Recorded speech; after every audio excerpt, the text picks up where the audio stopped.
Ahoy there, my children of the Force.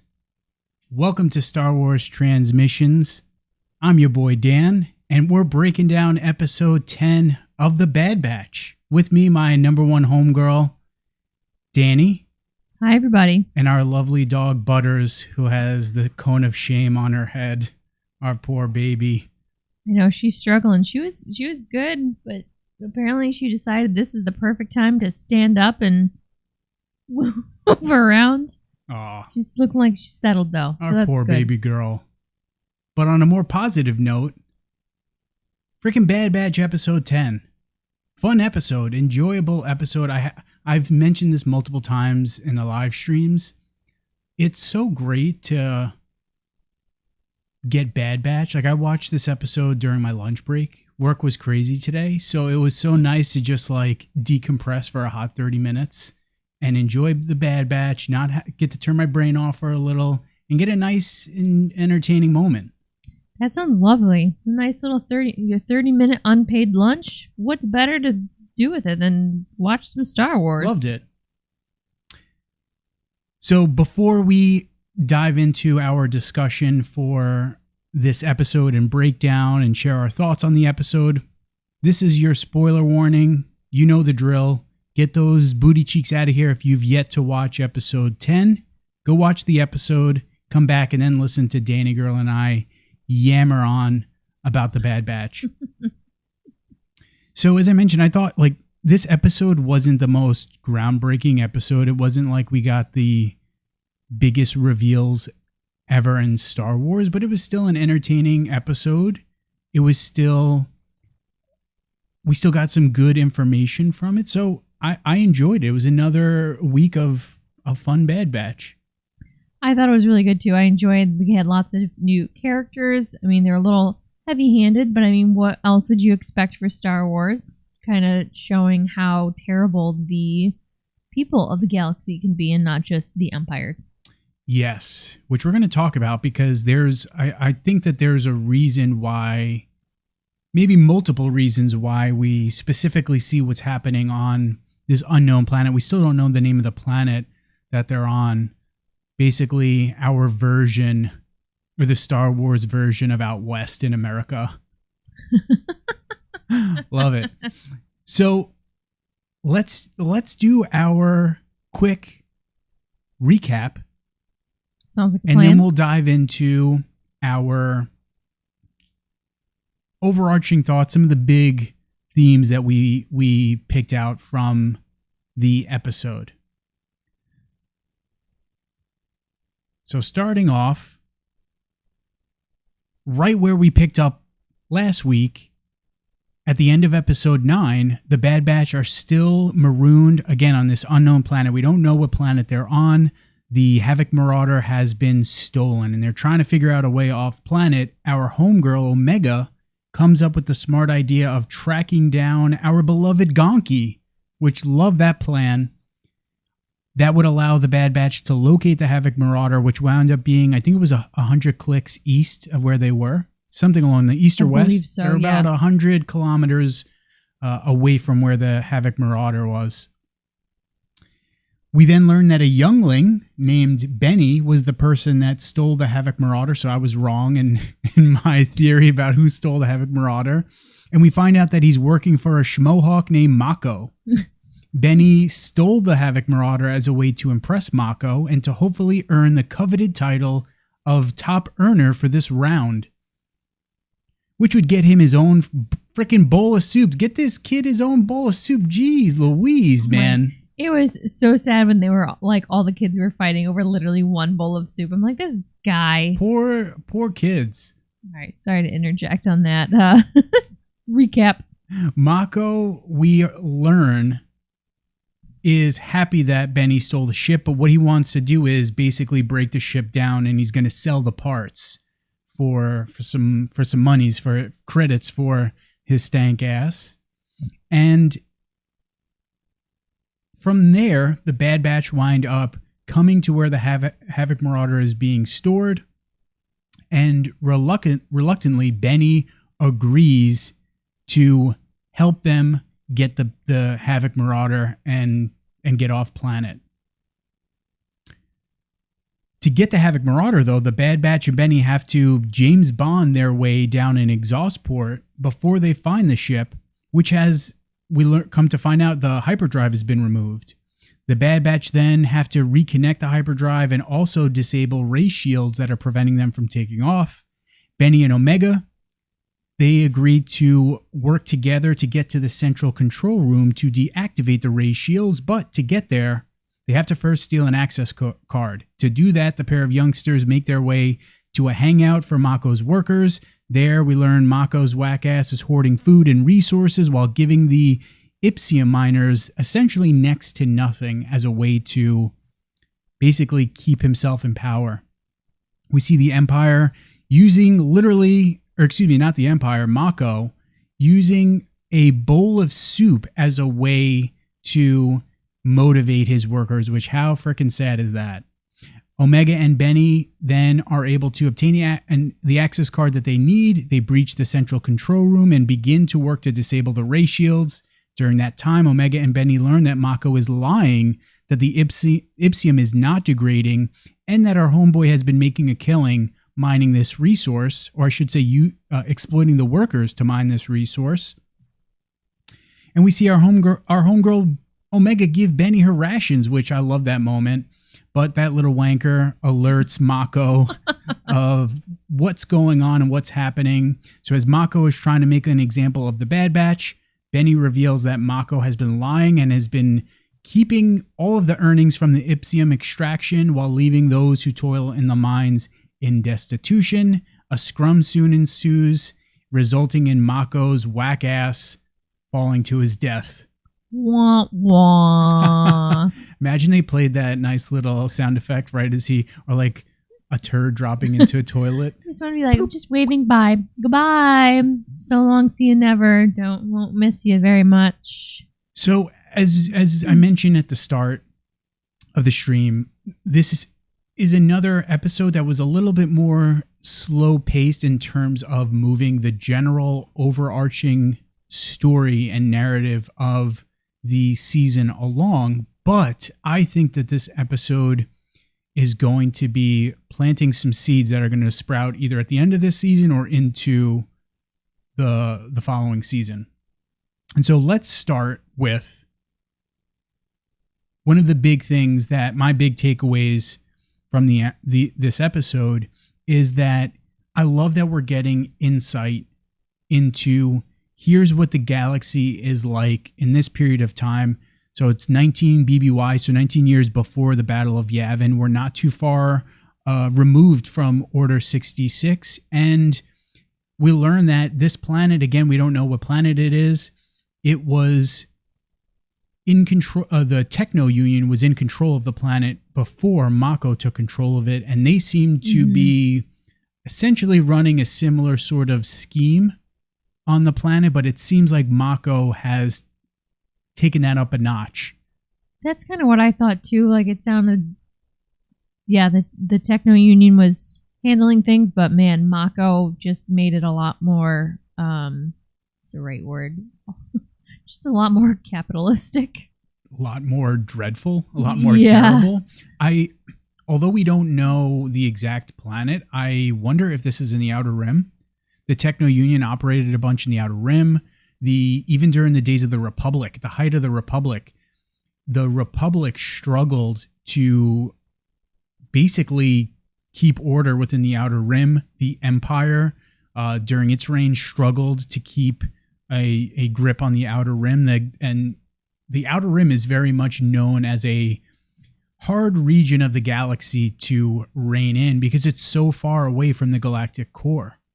And I wouldn't be surprised. I mean, the fact that Mako's got like literal child labor that he's not feeding or even giving water to. I can't imagine that there's too much oversight in any way, shape, or form or anybody checking in on them. Yeah, so it seems basically Mako is a slaver. He's running a slave operation, and we hear Tech tell Hunter, hey, he's basically using his power, his leverage as a means to exploit the individuals on this planet. So he's basically a slaver. It made me think of the, I can't remember, I think it's season 5, the arc where we see in the Clone Wars, where we see Anakin Rex and Obi-Wan, they travel to Zygeria, and we see the Zygerian slavers enslaving the Togruta and what we see them doing to them. It kind of reminded me, obviously it's not as grim or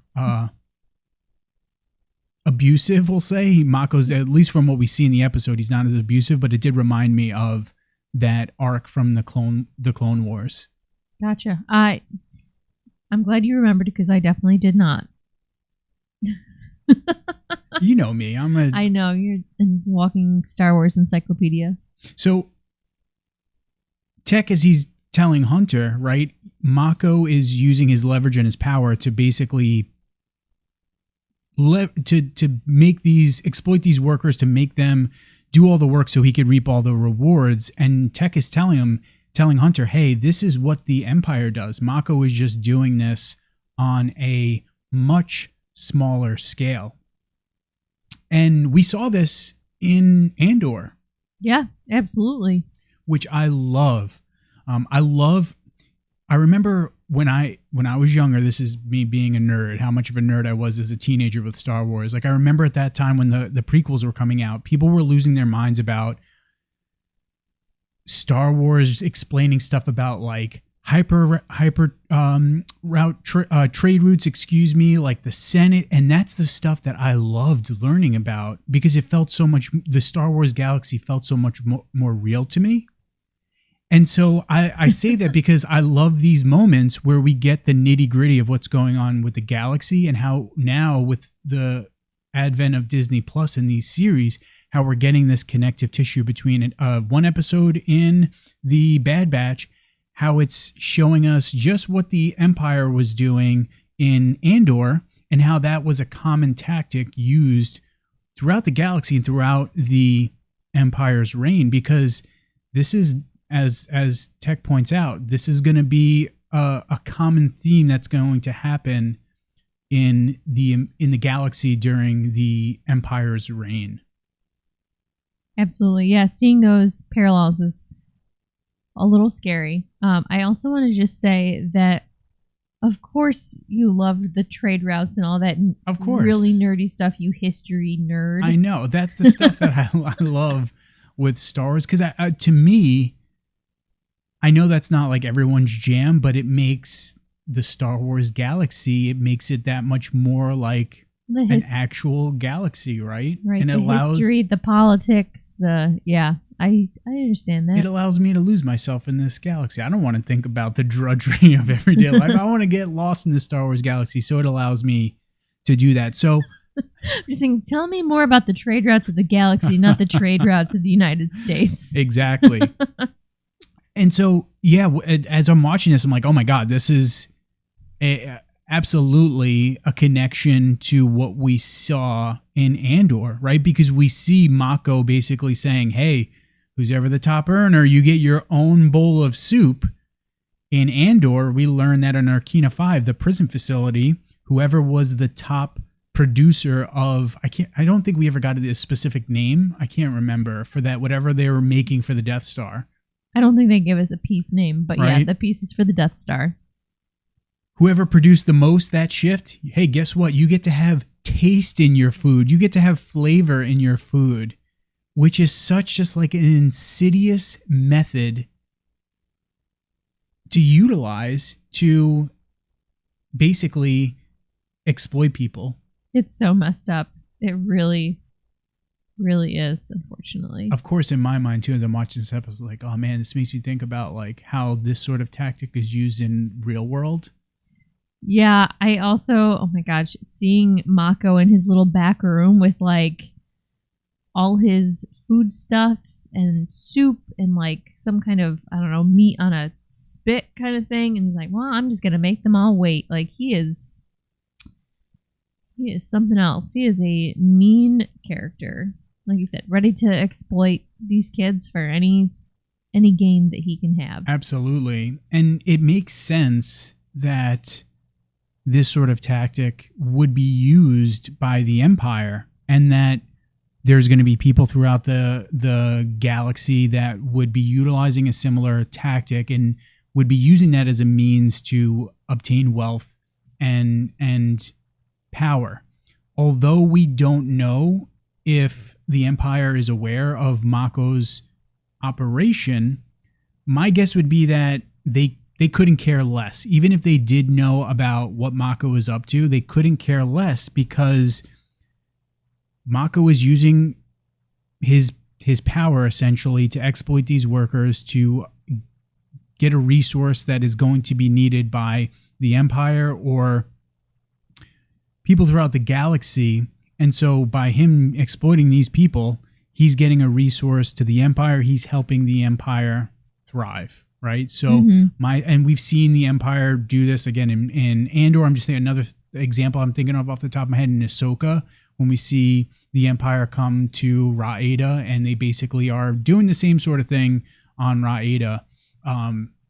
It's helping the Empire thrive at this point and helping them stay in power. So my thought would be, even if the Empire is aware of Mako's operation, they would be all about it because it helps keep them in power. Absolutely. Nothing like looking the other direction. Trey, welcome to the chat. Glad you're here, my man. Talking Bad Batch episode 10. Another thing that I would like to point out is that another reason why I like this episode is because people like Mako, criminals, cartels, they were able to thrive during this time period, during Imperial reign, because as long as they towed the line for the Empire and helped the Empire when needed, the Empire allowed them to do what they wanted. So we kind of see that in the Darth Vader 2015 Darth Vader comic. Darth Vader was utilizing Jabba the Hutt, and we see him in Empire Strikes Back in that comic series as well, utilizing bounty hunters. So yeah, the Empire is not averse to using criminals, using thugs to keep their grip on the galaxy nice and tight.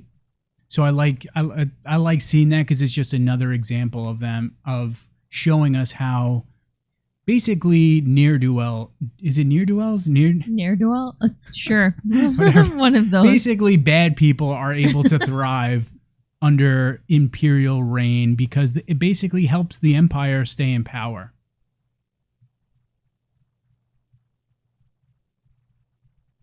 Now, at the end of the episode, we get that fun dialogue. I shouldn't say fun, but that dialogue between Tech and Omega, where Omega is basically, she's kind of like sulking, telling Tech that, hey, I know we've helped out here, but we've seen a lot of people like Mako throughout the galaxy. We've seen a lot of people do some really bad things. And Tech says, yeah, we have, but there's also a lot of people like us throughout the galaxy doing good things, helping people. And I like that because to me that was, hey, that's planting the seed for what's to come as the season progresses and as we move on into next season. I was kind of hoping that maybe we'll see them as like a Robin Hood type figure, just doing good things for those out in the galaxy to kind of offset things that the Empire's doing. Just like adventures that they're going to go on and just do things to help people too. Yeah, I could see that. I do wonder if we're going to see them start, especially knowing that we don't know 100% what Rex is up to at this point. We just know he's going around the galaxy. He's helping other clones. So I wonder if what we're going to start to see is him or them, I should say, the Bad Batch, working more with Rex and Cody. Echo, I should say, because we don't know if Cody's with Rex just yet. So we may start to see them working more with Rex and Echo, and that could eventually turn into them working with the Rebellion, possibly, as it's building up. But I think more likely it's going to be the Bad Batch working with Rex and Echo to help other clones. But you could be right. I could definitely see them potentially being like, hey, we're going to go around the galaxy and kind of help people whenever we can fight the Empire. Maybe in sort of small pockets or in small ways. I mean, I feel like they would be definitely doing that with helping the clones. Either way, I mean, we're going to be on adventures with them, so I'd like to see them keep doing good for the galaxy or the clones. Or I mean, the clones are in the galaxy. Yeah, they are, and but I think either way, whatever form it's going to take, I think the whole purpose of that conversation was this is going to be the next step for the Bad Batch. Is, hey, right now they're kind of floating around the galaxy aimless, so to speak. They're kind of just going job to job. For Sid, she's clearly not someone that they could rely on or someone that's a trustworthy individual. So I think this is the start of them beginning to find their path in this new galaxy. Yeah, and I mean we've seen Omega really in the last couple episodes with her empathy for others, with here giving Benny her ration card because she wanted to share with him, her insisting with Sid, like to help Sid when they were at the Mario Kart planet. Just kind of seeing like Omega growing as a person and wanting to help others and not just those that are immediately around her. Absolutely. Hold that thought, because I do want to talk about Omega. Okay. And you took the words right out of my mouth. Great. Sounds like a plan. I know we didn't talk anything not really at about all. this episode. Not a single word about this episode today. So Trey says my favorite clone is Commander Wolf. I love Wolf. I'm really hoping that we get to see Commander Wolf. If it's not this season, I'm hoping next season we get to see him, because we know from the from Rebels that eventually Gregor and Wolf are going to wind up with Rex. So I really hope we get to see how those two wound up with Rex. I love in Rebels when we see Rex, Gregor, and Wolf for the first time. Like, that was such a dope moment. So I'm really, really hoping we get to see, and I think we will. I'm hoping though that we'll get to see Rex and Wolf reunite. Cool. That would be great. I agree. Yeah, going fishing off the side of a trawler or something. I don't even remember what it was. It was, oh my God, what is the name of though? It's like the precursor to an AT-AT, and I can't remember what it's called. We see them in the Clone Wars. I'm drawing a blank of the name right now, but I can't, that like gigantic like sand fish worm. I think it was a worm, right? Maybe, which now I'm thinking about is a total like rip of Dune, but definitely Lucas. Dune, Beetlejuice, they're all the same. Yeah, I agree. I love that part in Rebels as well. ATT, is that what they're called? I'd have to double check because I can't remember that off the top of my head, but I'm going to take you at your word, ATT. But yeah, love that moment in Rebels. So I would really love if we get to see Rex reunite with Gregor and with Wolf in this season, and I think it's going to happen. And I think that's what we're going to start to see as this season progresses, is that the Bad Batch are going to start to find their way a little bit more. They're going to start to have a mission, so to speak, going around helping those that they can and fighting injustice whenever they can. So let's talk about my homegirl Omega. Let's do it. Let's discuss Omega, because I really enjoy the growth. Just as you said, I've been loving the growth that we've gotten this season with her. And again, I love that we did not talk a single word about this episode. You didn't even ask me if I liked it or not. I was so busy today, but right? No, you're right. I did not. I love that we're mind melding, because one of the thoughts that I had during this episode was, man, think about where we first meet Omega in season 1. She's this sheltered clone living on Tipoca City. She's known nothing but life as a clone on Tipoca City. Now look at her, right? I got this screenshot. She's literally diving headfirst into a pool of like lava without any hesitation. And I'm just like, this young girl, man. She trusts her brothers. Her and Hunter like did their version of a mind meld. They looked at each other and they knew what was going on. Hunter was on his way to get her. And Mega's like, "Yep, you got me. I'm all about it. Let's go." I really enjoyed that moment. I love that she's like it almost was like the droid was in shock Yeah. That like, oh my God, you're pulling me into this molten magma lava. Yeah, I thought that was great. And we've seen throughout this season, time and time again, how resourceful she is, how thoughtful she is, right? She is the one that comes with the idea of, hey, let's use my homeboy Gonki to trace the Havoc Marauder. And Tech's like, oh yeah, that's a good idea. I mean, she's the one who gave him a name. She's kind of made Gonki, or made her brothers realize that even if Gonki doesn't work all the time or doesn't work well, he's still a valuable droid that deserves respect. Which I just had a thought here. Hit me. I could be pulling this out of thin air. Do you think that her experience of being a clone on Tapoka City, just being this, like, we know she's special, but at that point she doesn't really know that, right? She's just some clone on Tapoka City. She encounters the Bad Batch, who are called that because they're variants, right? Divergence, so to speak, of the normal clone, and that she can see the value in kind of misfits and people and in things that being different. Yeah.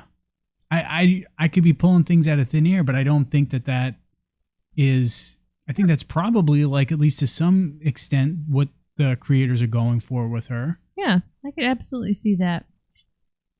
There is value in diversity. Because the reason why I'm thinking this is because you brought up Gonki, and she tells our boy Benny, or maybe not our homeboy, that Gonki is valued by the Bad Batch, not when we first meet Gonki, and I think it's in the Clone Wars in season 7. Is that when Wrecker is curling Gonki? Is it season 7 or is it remember. The opening of season 1? I can't remember, but yeah, when we first meet Gonki, Wrecker's just using him as a freaking weight.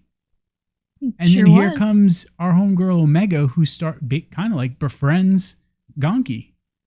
Absolutely. And Benny was just going on about how he was just going to sell Gonki for parts. He wasn't worth anything. And Omega's like, heck no. Like, he absolutely is.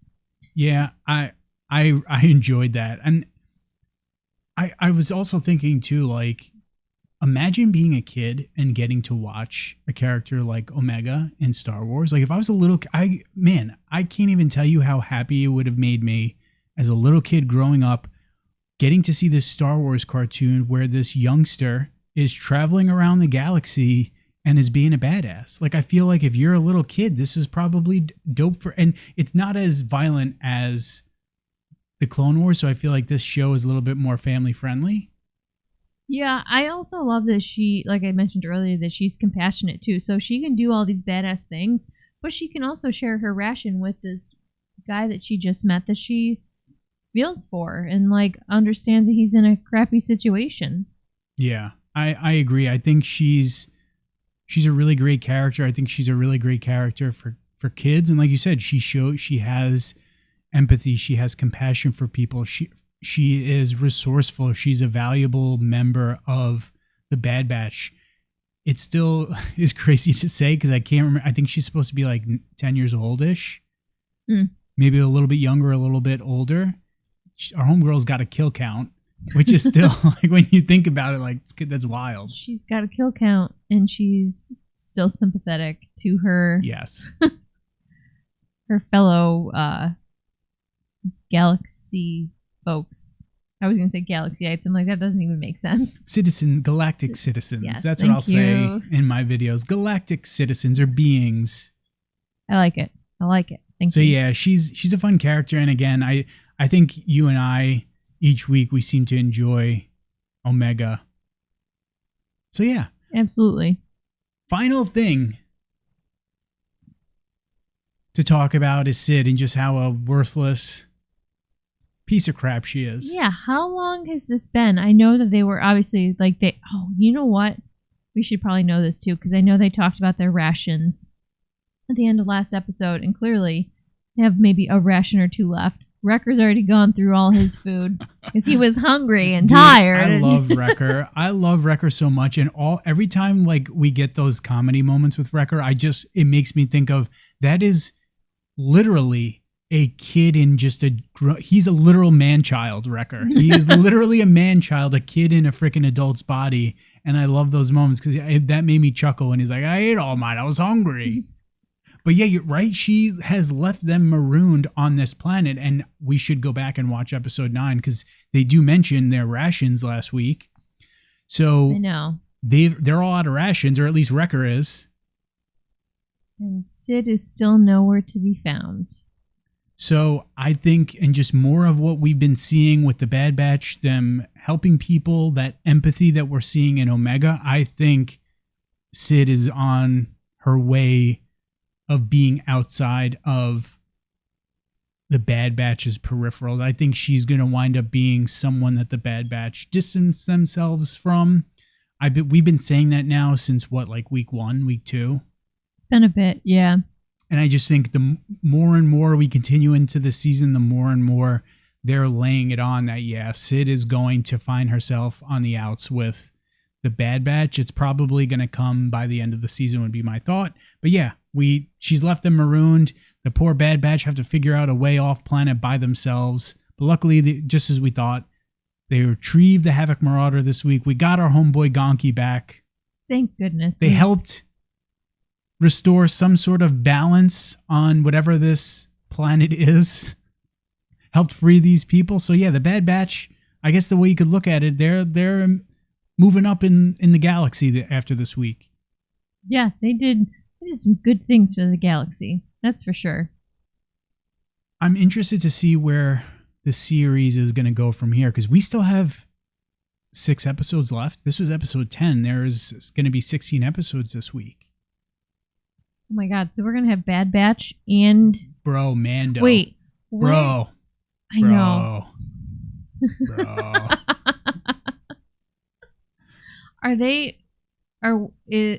Oh my goodness. Is one of them moving to a different night? I hope so. I don't think so, but I hope so. I would love...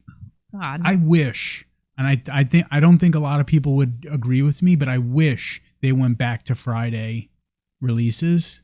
Well, we know why you wanted. I mean, it'd be easier for me because of work. But I'm hoping that maybe they'll do. I haven't seen or read or heard anything where they're going to drop Mando Wednesday and the Bad Batch on a different day. I'm pretty sure they're both dropping the same day, because I don't think the Bad Batch will get anywhere near the viewership numbers that Mando gets. Oh my god, so no. To me, it's like anyone who's watching the Bad Batch is going to watch Mando anyway. We will be. I'm sure anyone who watches Bad Batch will also be watching Mando. So as much as I did not realize that March 1st was next week, can I just tell you what a time to be alive? We're going to be able to see Pedro Pascal on our screens 3 times in 1 week. If we're counting from The Last of Us to oh my god, Mandalorian you're right. to The Last of Us. Lone Wolf and Cub, baby. Internet Zaddy is coming at us hard.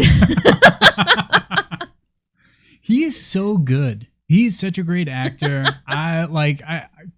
Bro, give us more and more Pedro Pascal. But yeah, we got some Mando in a week. I can't freaking wait. And we've got Bad Batch. Like, yo, I put this in the description of every single one of my videos. What a goddamn time to be a Star Wars fan, baby. I was going to say, what a time to be alive. What a time to be alive. What a goddamn time to be a Star Wars fan. So I think... How long was that, Danny? It was like 30 minutes on the dot. 30. Booyah.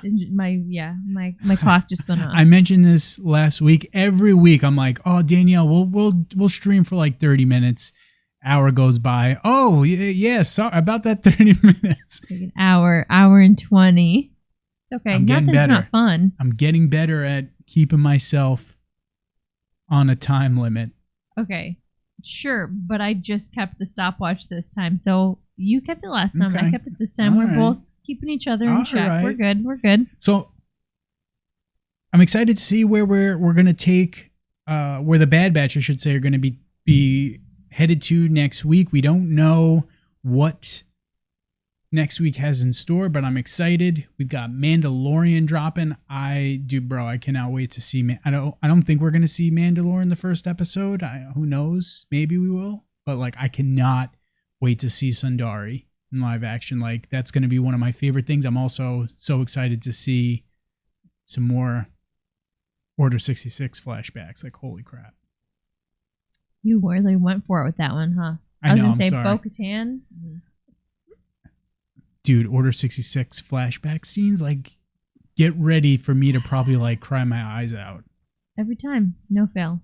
Not just you, me too. I mean, let's be real here. But, all right, I promised Danny Girl 30 minutes, so that's a good spot to leave it at. Let us know down in the comments what you guys thought of Bad Batch Episode 10, what you think about Bad Batch season as a whole. Trey, not sure what you mean by why did they change the color of the armor? You're talking about the Bad Batch, about some of the... I think it was Bad Batch.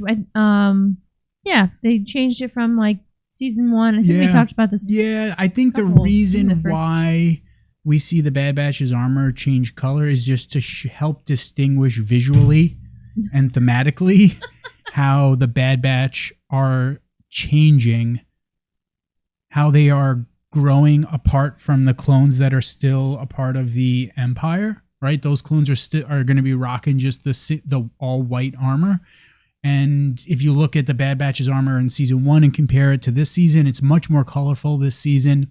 And that's to help visually show us as audience members that the Bad Batch are growing as individuals. They're beginning to change. They're becoming different people than they were at the start of this series, which I love. And I like some of the colors that, although looking at, of course, my homeboy, Crosshair, I love his armor. Of course, it's all black. Love his armor. I'm going to say, I'm also going to go with headcanon that the Bad Batch is like, as they're doing these missions, they're upgrading their armor. I like that idea too. Kind of like a video game. Yeah, they're changing. They're changing as people. They're getting new and improved things, and they're kind of making it their own to reflect their personalities. Yeah, I like that theory too. I think that's cool. And even if it's not the case, I still, like I said, I think it's fun because it reminds me of a video game. So yeah, I like that theory, Danny Girl. I'm gonna steal it. Okay. All right, let us know in the comments what you thought about the episode. I'm gonna be doing a live stream Q&A tomorrow. Very excited for the questions that we've got for the Q&A tomorrow. So make sure to check that out if you haven't, or if you can, I should say. And check out, we've got shorts that drop on the reg. And bro, we got Mando next week. So we'll be breaking down Mando, which I cannot frickin' wait. But with that said, my friends, may the Force be with you and stay nerdy.